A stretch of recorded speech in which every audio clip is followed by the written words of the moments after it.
안녕하십니까. 대통령입니다. 새해 벽두부터 뜻밖의 큰 눈이 내렸습니다.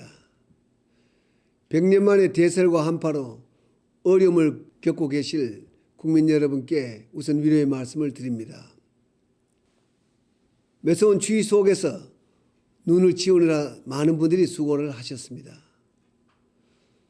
저는 새해 첫날을 동작동 국립현충원 참배로 시작했습니다.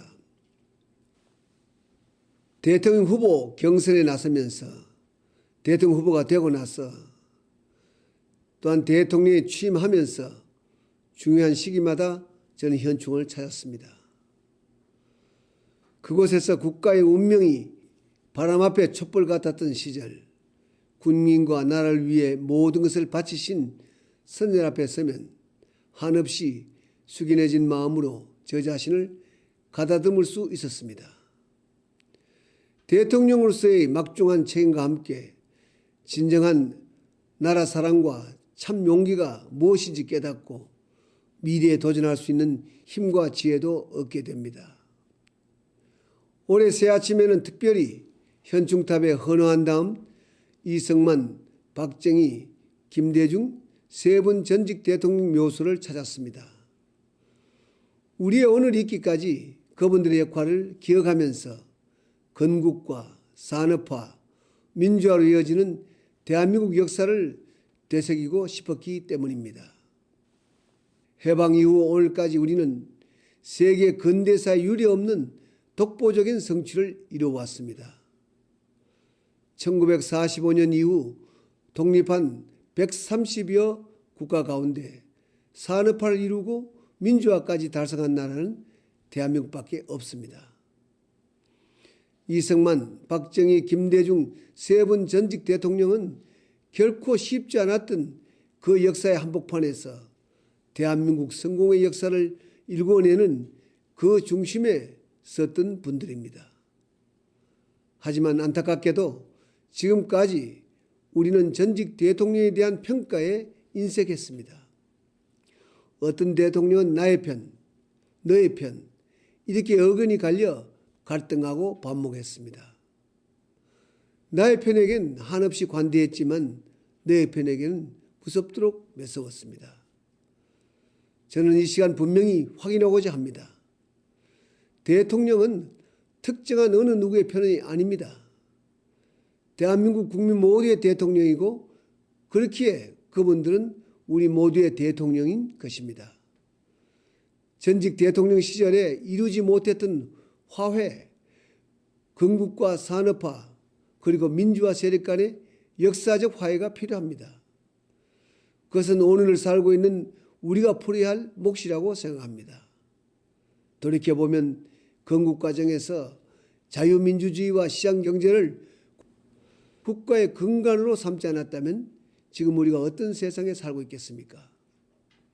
처절한 배고픔을 극복한 산업화 과정이 없었다면 우리가 어떻게 선진국을 꿈꿀 수 있었겠습니까?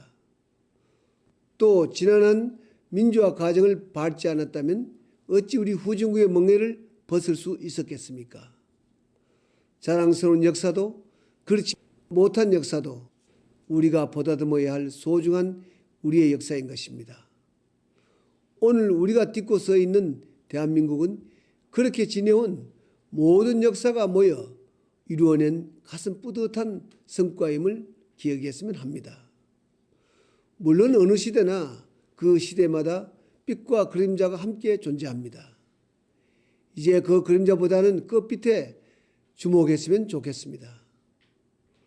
우리의 지난 역사와 성취에 우리 스스로 자부심을 가질 때 세계도 우리를 존중할 것입니다. 미래로 나아가기 위해서는 그림자보다도 빛을 보아야 합니다. 과거의 갈등과 반목을 발전의 에너지로 바꾸는 지혜가 절실합니다. 제가 새해 첫날 전직 대통령들의 묘소를 참배한 것은 바로 이러한 마음에서였습니다.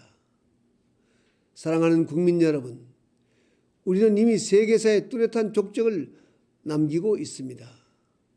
지난해 말 OECD 개발원조위원회의 24번째 회원국이 되었습니다. 원전을 받던 나라에서 원전을 주는 나라가 된 것입니다. 이는 세계에서 대한민국이 유일합니다. 또한 올해는 G20의 의장국으로서 회의를 주최하게 됩니다.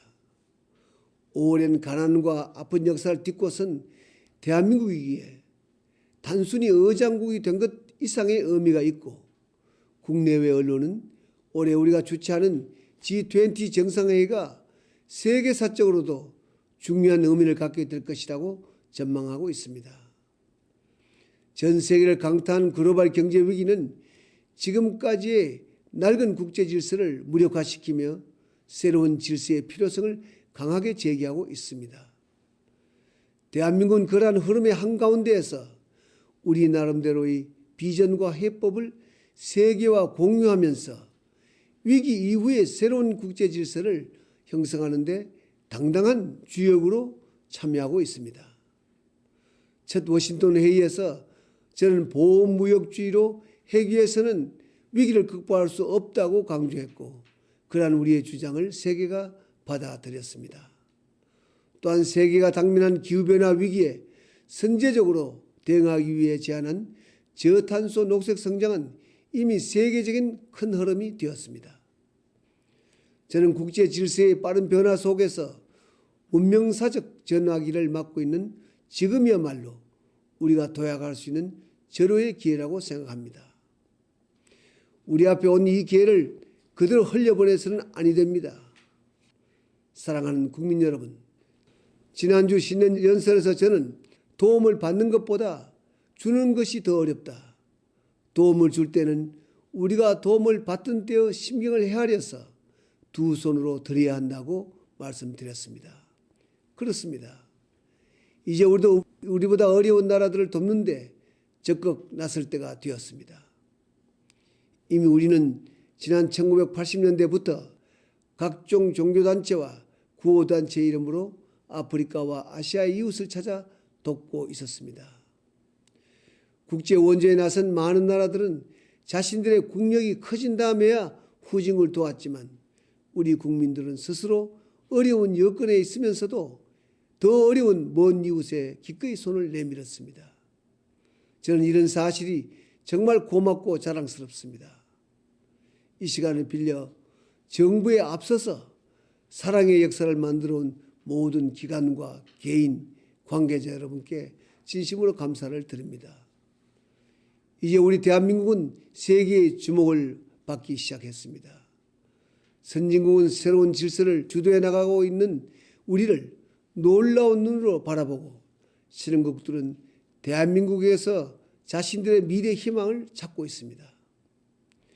우리가 하기에 따라 국제사회에서 두루 인정받을 수 있는 새로운 모델을 제시할 수 있을 것입니다.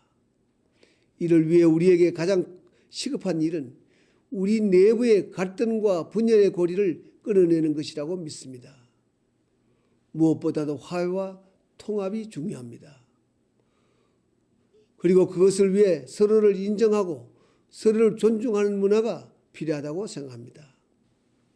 그렇게 우리의 뜻과 힘이 하나로 결집된다면 우리 모두가 기대하는 선진 인류 국가의 꿈은 머지않아 실현될 수 있을 것이라고 확신합니다. 국민 여러분, 여러분 모두의 가정에 행복과 건강이 가득한 2010년 새해가 되기를 기원합니다. 고맙습니다.